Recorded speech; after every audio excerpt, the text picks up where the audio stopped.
Shell Andres, ibinunyag ang ginawa ni Kim Chiu sa mga pamilyang apektado ng earthquake.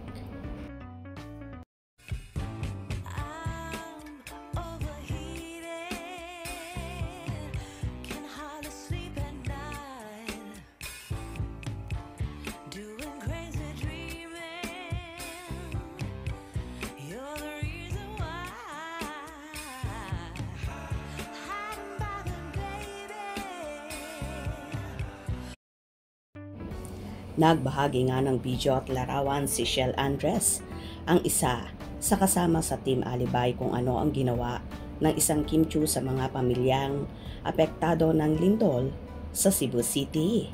Ayon pa kay Shell Andres, last night natapos ang pagpupuno ng isa sa 10-wheeler truck na donation ni at Prinsesa Chinita para sa mga pamilyang apektado ng earthquake sa Bogo City at San Remedios, Cebu. Today, ongoing naman ang isa pang truck. Thanks, Kimi.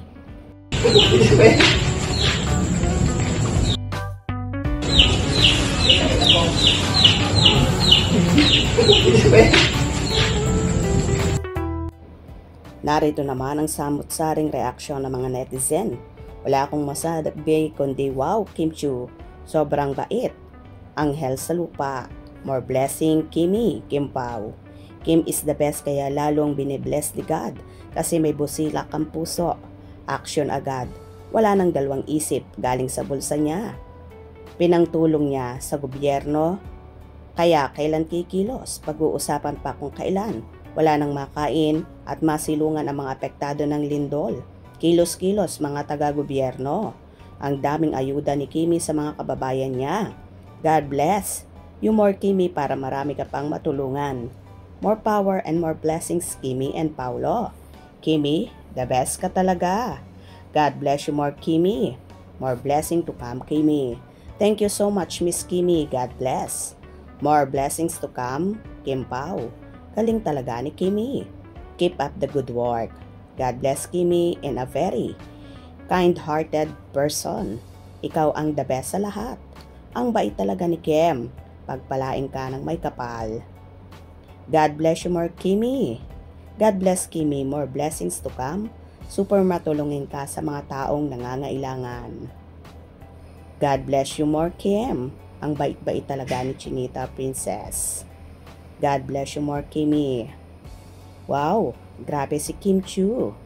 Hindi talaga nagdalawang isip tumulong. Salamat, Mami Kimi. God bless you more. Sobrang nakakabilib talaga ang ginawang ito ni Kim Chiu na dinaig pa ang kidlat sa pagtulong at tinalo niya pa ang gobyerno.